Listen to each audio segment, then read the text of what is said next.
Okay, welcome back. We are on classes on light from the Leshem, authentic Kabbalah teachings from the Torah on topics concerning the divine workings of our reality, under the auspices and guidance of Rabbi Yoshua Gerzi, the Rav in Beit Midrash Beis David in Pilsno in Beit Shemesh, and we are doing classes on the Leshem. Rav Eli Yashiv from his book, The Leshem Shabo Ba'achlama translation. And this chapter of the book, which isn't written yet, this chapter is called The Intention and End Purpose of Creation. And today's lesson is on an article which is about the enablement of free choice for the benefit of human beings. That comes from the Book of Knowledge. Article 4, the enablement of free choice for the benefit of human beings. The introduction goes like this. This article is from a series of articles that explain why God decided to create all of existence, comprehending the Creator's intended purpose and awaited outcome for desiring, designing, and implementing all of existence, not surprisingly, has many aspects. This article discusses the purpose of creation from the aspect of God, enabling free choice for humankind to allow them to participate in the rectification of creation and merit reward for their actions. So that's what we're going to talk about today. So the article begins. God enables us to participate in the rectification of his creation and to benefit from this rectification. Now the actual translation of the Leshem himself. Now we will discuss a topic that we have discussed in several places in our writings concerning the intention for and the final outcome for the creation. It is based upon two related matters. The first related matter is receiving pleasure from the splendor of his oneness, Yitbarach Shemo, is a true end purpose of creation and supernal elation from which none can be higher. It is the ultimate purpose of all purposes. So receiving pleasure from the splendor of his oneness, that's the first thing. It's also the tachlis, the end purpose of creation.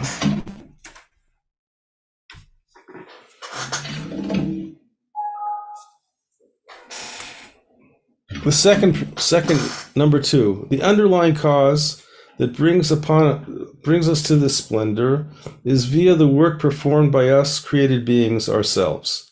In other words, we have this pleasure, the ultimate pleasure and the ultimate purpose of creation, which is to be connected to the oneness of Hashem. And the underlying cause of it is to get to this splendor is via us performing work as created beings to achieve this connection. So now he goes on to explain.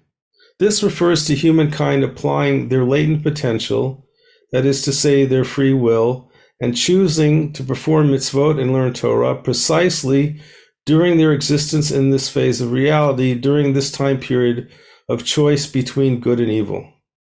Nevertheless, if a person chooses not to complete and fulfill this purpose, she is required to accomplish through his or her actions and merits, he or she will complete and fulfill this underlying cause via all the occurrences and punishments that happen to a person in this world and in the next world.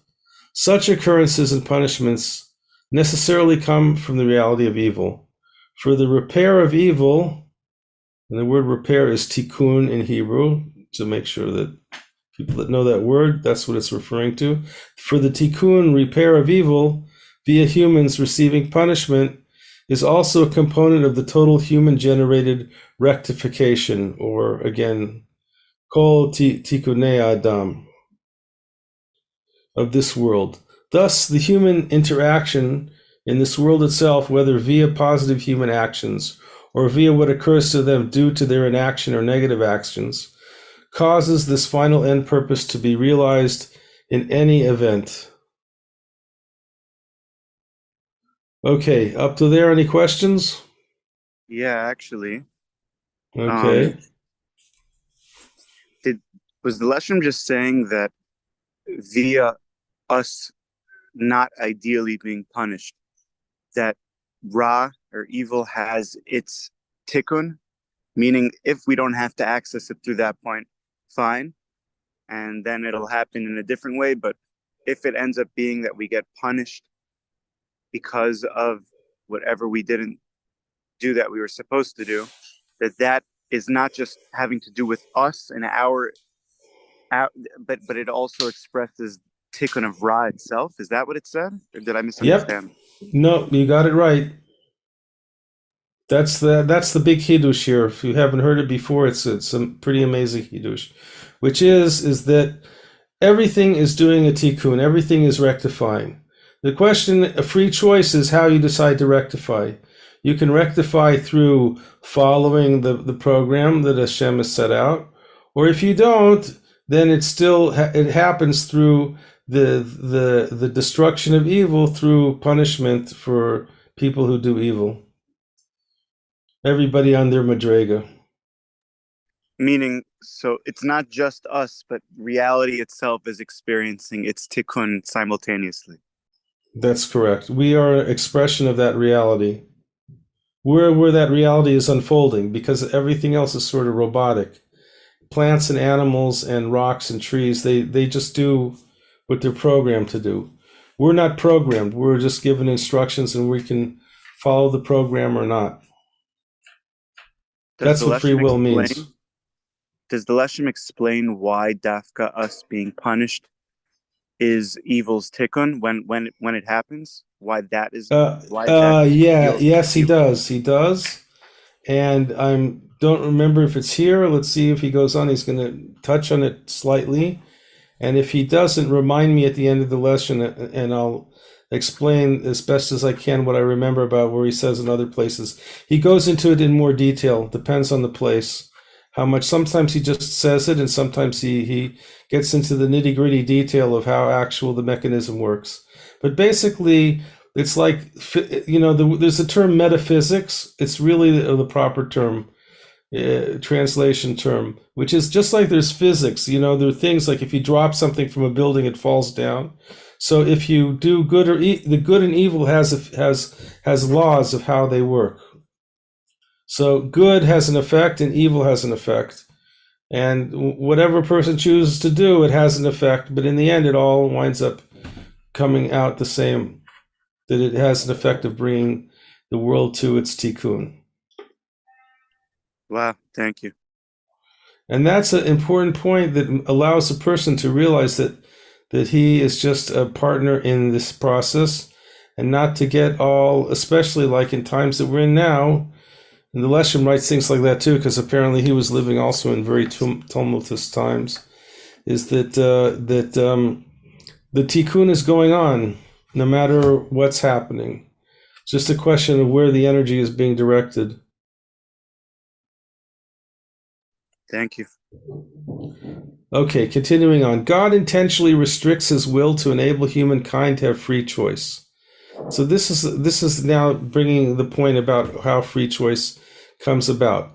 Thus, we find that the emanator, and that's a translation of the word hama'atzil in Hebrew, and because the world of atzilut, or the world of emanation, it's another way in Kabbalah how they refer to God, which you don't see too often in regular parlance. It's like saying the creator. The emanator is like, even like, not, he doesn't just create, he emanates, because emanation happens before creation in the thing. So go look up in the dictionary what emanation means and have a better idea. But that's a term that's used to refer to God.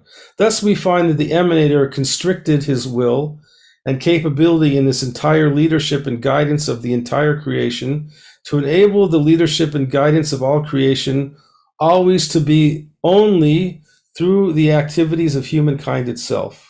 Because for this reason itself did he create and cause the world to come into an existence, as we have mentioned above, to enable human beings to choose to perform good actions.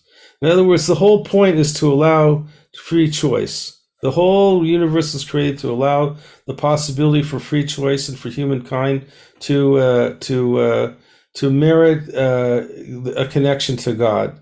So therefore, he could basically short circuit everything in any way, shape, or form possible if he wanted to. But that's not his desire, and it's not the tachlis, and not the purpose of creation. So he doesn't do that. So he purposely set up these rules. So they're like, this is related to the question of, can God create a rock that he can't lift? And the answer is, he creates a rock, and then if he makes a rule that he can't lift it, he respects the rule that he can't lift it.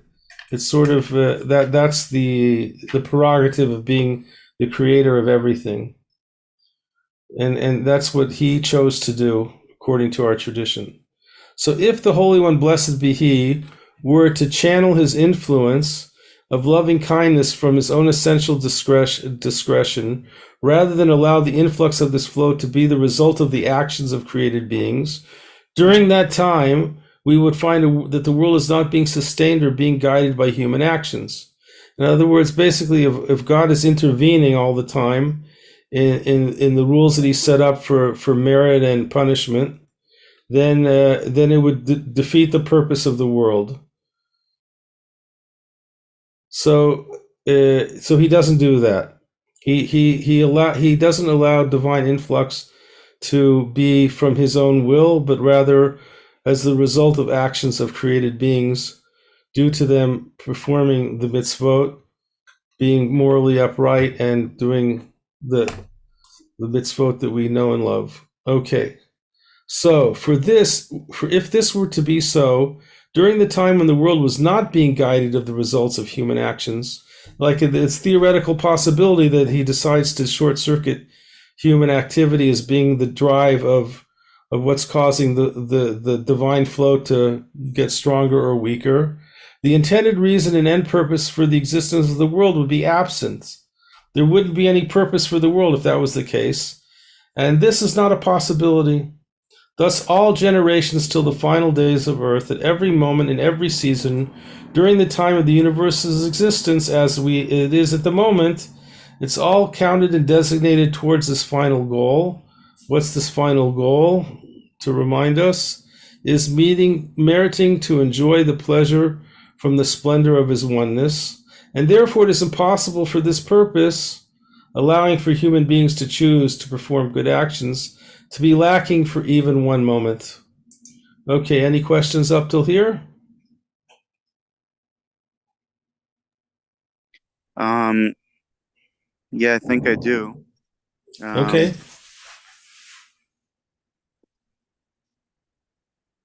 It's cool because, just to like bring up a point that I'm curious about, we find often today in like a lot of different. Obviously the Leshem was coming from. Is it correct to say Lithuanian Kabbalah or Yeah, more yeah. He was a style continuation Kabbalah? of the Kabbalah of the Gaon Vilna, Right. or the Gra, right? So what comes up for me, and I guess that's why I wanted to ask, is you could see a big contrast um, from what the Leshem is saying from a lot of different Hasidic sources that are said today. I don't know if it's a contrast or is it just a different emphasizing of points. The Leshem seems to be really saying he's even though everyone agrees in the end of the day, free will and divine providence are something that's beyond in its complete sense beyond comprehension. It Right. seems like the Leshem's giving you the keys of the car much more Mm-hmm. than a lot of Mm-hmm. other authorities are. Or Mm-hmm. is that the case? Or is it just that he's emphasizing it from this world's perspective? But really he would also agree with, like, a lot of other um Dolim or Hashkafic authors about this topic. Mm. Yeah, I guess he's taking that side of the coin. I mean, we want to say there's always a question of whether everything is preordained or whether we actually have free will. So that question, he comes down on the side of free will, I would say, yeah. From that's my own personal understanding. I can't say that if I ever see a place where he seems to be saying that seems to be the case. This is the highest thing that we can grasp, is that we're doing it for free will. Are there higher realms of comprehension? There are, but they're not comprehensible. That's basically what he's saying. This is the highest level of comprehension that we can have of why we're here. It's So amazing. It's empowering. I mean, like yeah, it's reminding that we can make an it's impact. empowering on one hand, and it's also calming on the other. That you don't like. There's no matter whether you mess up or not, it doesn't shake the divine plan in any way. Like to actually get that point that I've often used the analogy. It's like a train. There's like a train that's going, and you can decide whether you want to sit on the train, whether you want to get off the train, whether you want to try to stop the train, or whatever you decide to do. The train just keeps going anyway. That's and a good one. and that doesn't always come across in the more simpler explanations of what Judaism is supposedly teaching us and what it's about. So that's why I think it's important to know this. Okay, continuing on. Divine influence comes down as the result of actions of his creating beings. For this reason, the Holy One, blessed be he, never channels any divine influence of loving kindness or stern justice upon the worlds, meaning us, from within his own essential will or capabilities. It's not, he gave the keys over to us, like you said. He does have the possibility to do that, but and it's not that, God forbid, he's ignoring it. He set up the system so human beings are the engine that's running the show. Rather, this influence comes down only from the results of actions of his created beings, whether it be from their merit and good acts or from their causation of negative events. Since the only reason he created the worlds was for this purpose, which ultimately will bring these created beings to their intended final purpose, therefore the Holy One vigorously guards this intended purpose so that it cannot be abolished nor deviated from in any manner. For he is continually enforcing this principle, just as he guards and determines the essence of all created reality itself. Just like he is always causing the creation, in other words, to stay in existence. That's a more known idea, right? That creation wasn't just created, but Hashem is constantly continuing the creation to be created. He's also constantly making sure that the balance is that the human behavior is what's causing the result of divine influence or divine lack, depending on behavior. Since he established the end result of creation precisely to be based upon this purpose, deviating from this rule in any manner would not permit creation to arrive at its ultimate planned outcome, and therefore there would be no need for creation at all. That is the paradox which is comprehensive. In other words, okay, so on the other hand, there is this preordained thing, which is that the preordained plan is to come to this planned outcome of that everything becomes fixed, everything becomes rectified. So, but within that, how the rectification plays out, that's where you have free will to decide where you are within the scheme of the rectification. A person can decide to be, God forbid, an evil person, and he's still causing rectification of the world because he's causing the rectification of evil by doing evil and causing the punishment of evil to come out and be rectified, or by doing merits of doing God's will and causing divine influence to come down into the world.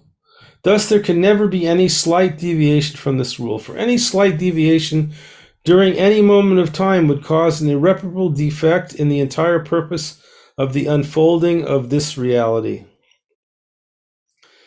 Any questions up till here? No, it's good. Thank you. Okay.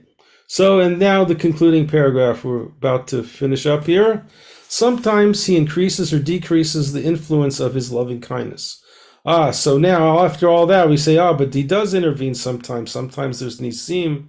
So now he's going to explain what that's about. Sometimes they're miracles. Sorry, trying to keep this completely in English as much as possible for our listening audience that might not be that aware of Hebrew. Then too, he continually observes his creation in order to precisely connect and unite the divine influence with this purpose, whether it be via increasing his loving kindness or stern justice. For sometimes he determines that it becomes necessary to increase the influence of loving kindness, not in accordance with the deeds of humankind, which appear to be the negation and abolishment of the purpose of creation. In other words, so what he's saying here is basically there are these rules, but the rules include making correct, what do you call it, navigation corrections. So sometimes if there's just too much bad stuff going on, he has to like correct that, or if there's too much good going on, it has, or et cetera, et cetera. Usually it's the other way, unfortunately, but that's why there is intervention, but the intervention is to keep the balance. That's its purpose, not to just randomly interfere. So when he increases divine loving kindness, not as the result of human merit, in other words, there's just some miraculous thing that happens without necessarily being justified by human greatness, he, in his infinite greatness, does so from within the context of his divine understanding of his grand plan for his creation. He thus guides humankind during such a time of unmerited loving kindness in a manner that enables humankind to use this divine kindness only in order to rectify their acts or correct negative occurrences in their lives, in order to completely fix all deficiency and devastation from that time period. And what's happening now in Am Yisrael is actually, you can see that that's sort of what's happening here. Not sort of, that's just, it is what's happening. That there was this very negative thing that happened, and all this positive thing is going on. It enabled humankind to use this divine kindness in order to rectify their acts. There are a lot of people putting on tzitzit and tefillin and like, oh, what's all that about? Something negative happened and it's having a positive result. Because God obviously ultimately knows the direction of where all this is going, not surprisingly.